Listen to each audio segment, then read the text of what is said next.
Hi friends, இன்னைக்கு நம்ம cauliflower pakoda எப்படி செய்யறேன்னு பார்க்க போகிறோம். கடலை மாவு, கார்ன்ஃப்ளவர் மாவு, அரிசி மாவு ஒரு ஸ்பூன்,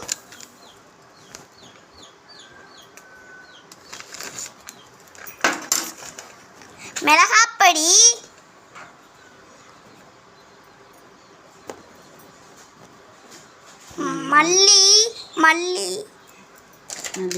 மல்லித்தூள்,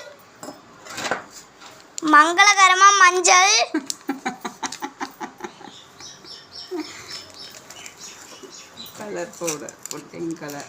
கலர் பவுடர் சோப்பு கலர்,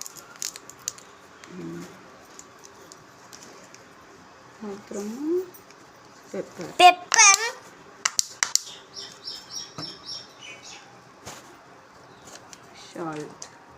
உப்பு,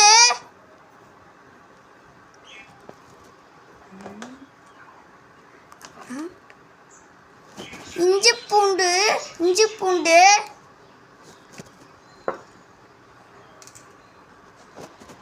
காலிஃப்ளவர். இப்போ மிக்ஸ் பண்ண போகிறோம் எல்லாத்தையும். ஒரு லைக் பண்ணுங்களே ஃப்ரெண்ட்ஸ். வீடியோ முடிஞ்சிச்சு, அது சமைக்கிறத காமிப்பேன் ஃப்ரெண்ட்ஸ். வீடியோ ஆஃப் பண்ணுறேன் ஃப்ரெண்ட்ஸ். ஒரு லைக், ஒரு சப்ஸ்கிரைபும் ஒரு லைக்கும் பண்ணுங்க ஃப்ரெண்ட்ஸ், ப்ளீஸ் ஃப்ரெண்ட்ஸ்.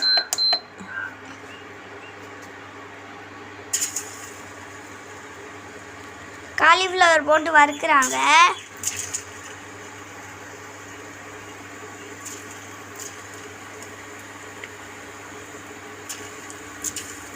என்ன இங்கே இருக்கு,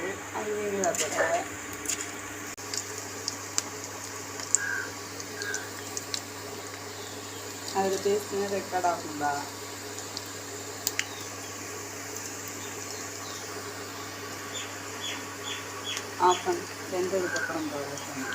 வெந்ததுக்கு அப்புறம் பார்க்கலாம் ஃப்ரெண்ட்ஸ். ஒரு லைக்கும் ஒரு சப்ஸ்கிரைபும் பண்ணிக்கோங்க friends, please friends. Hi friends, cauliflower pakoda ready. இப்போ நம்ம காலிஃப்ளவர் தின்னு பார்ப்போம், டேஸ்ட் பண்ணி பார்ப்போம். சூப்பராக இருக்குமா. ஒரு லைக் பண்ணுங்கள் ஃப்ரெண்ட்ஸ், ஒரு சப்ஸ்கிரைப் பண்ணிருங்க ப்ளீஸ் ஃப்ரெண்ட்ஸ்.